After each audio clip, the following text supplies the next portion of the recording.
नमोस्तु नमोस्तु नमोस्तु, सभी महाराज जी के चरणों में नमोस्तु नमोस्तु नमोस्तु।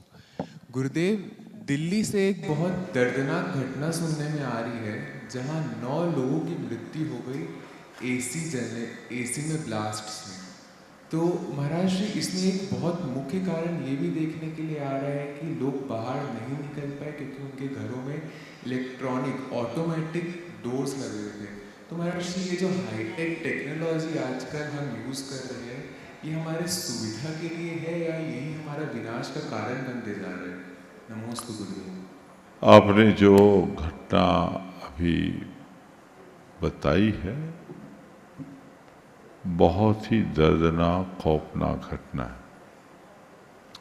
सुनकर के ही सिहरन से उत्पन्न होती है। एक परिवार के 9 सदस्यों का एक साथ जिंदा जल जाना, ये बहुत ही लोमहर्षक घटना है। पहले तो मैं उस पूरे परिवार के जितने भी सदस्य, उनकी आत्मा की शांति की भावना भाता हूँ और आप सबसे भी कहता हूँ ऐसी भावना भाए, और परिवार के शेष लोगों को इस भाव से आशीर्वाद देता हूँ कि वे अपने मन के धैर्य को बनाए रखें। लेकिन ये सब घटनाएं समीक्षी हैं। सुविधाओं के नाम पर लोग मौत का सामान इकट्ठा कर रहे हैं। आज से कुछ दिन पूर्व इंदौर में भी ऐसी घटना घटी थी। उससे पहले एक बस में आग लगने से भी बहुत सारे लोग जिंदा जले थे। तब मेरे सामने एक सवाल आया था और मैंने कहा था कि लोगों को इलेक्ट्रॉनिक लॉक से बचना चाहिए। सिस्टम सब खत्म हो जाता है, चाह करके भी नहीं निकलते, शॉर्ट सर्किट होती है, लाइट चले जाती है। अब क्या है, वो आपका घर आपके लिए कब्र बन गया। ऐसी चीजों को लगाने की जरूरत क्या है?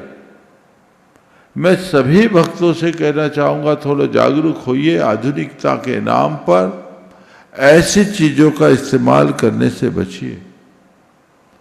अब क्या हो गया बताइए? वो परिवार चला गया, लौट कर आएगा? 9 लोगों का जिंदा जलकर मर जाना, आप कल्पना कर सकते हैं? चीजें लगाते समय महंगी महंगी चीजें लगाते हैं लोग सुविधाओं के नाम पर अब इसका हल क्या है?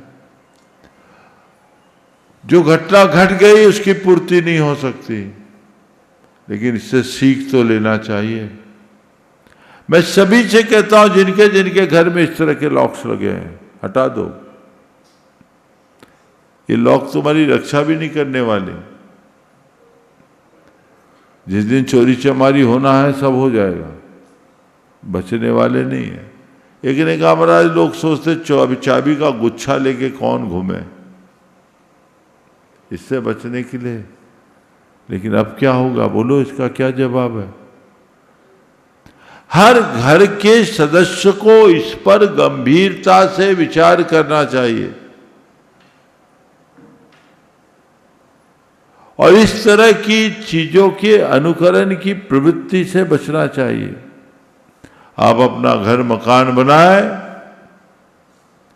आप दूसरा जो हमारा ट्रेडिशनल लॉक है वो लगाए ना, या और कोई दूसरा उसका विकल्प तलाशिए। लेकिन ये तो पूरा आपके घर को घर कहां बचने दिया? घर तो शमशान बन गया, वहीं दफना दिए, दफन गए। ये चीजें ठीक नहीं है। सभी लोगों को इस पर गंभीरता से विचार करना चाहिए। मुझे पूरे घटना का विवरण पता नहीं, लेकिन इसी युवक ने जब मुझे बताया तो मैंने कहा पुनः समाज के बीच ये बात आनी चाहिए। आप लोगों की बड़ी विचित्रता है कि आप लोग सुनते हैं और सुनने के बाद जानते हुए भी चीजों को अपनाते नहीं। अगर ये सब बातें सुनने के बाद तत्काल इन पर विचार करें और अपनाएं तो ऐसी घटनाएं नहीं होगी। कई लोगों का ख्याल है जो होना होगा सो होगा, तो फिर भैया ठीक है, जो होना होगा सो होगा, तो कभी भी कुछ भी हो सकता, फिर तुम्हारा क्या होगा भगवान ही जाने। ऐसा करके अपने जीवन के साथ खिलवाड़ मत करो। मौत का सामान साथ में लेकर चलने वाला मनुष्य ज्यादा दिन तक सलामत नहीं रह सकता। उसे सतत सजग और सावधान रहने की आवश्यकता है। इसलिए इस सवाल के माध्यम से मैं सबको यह संदेश देना चाहता हूं, सुविधाएं अपनाइए, लग्जरी आपको चाहिए अपनाइए, लेकिन ऐसी चीजों से बचिए जो आपकी ही जान को खतरा बन जाए। जान बची तो लाखों पाए, जान है तो जहान है, इस बात का हमेशा ध्यान रखें। नमोस्तु गुरुदेव।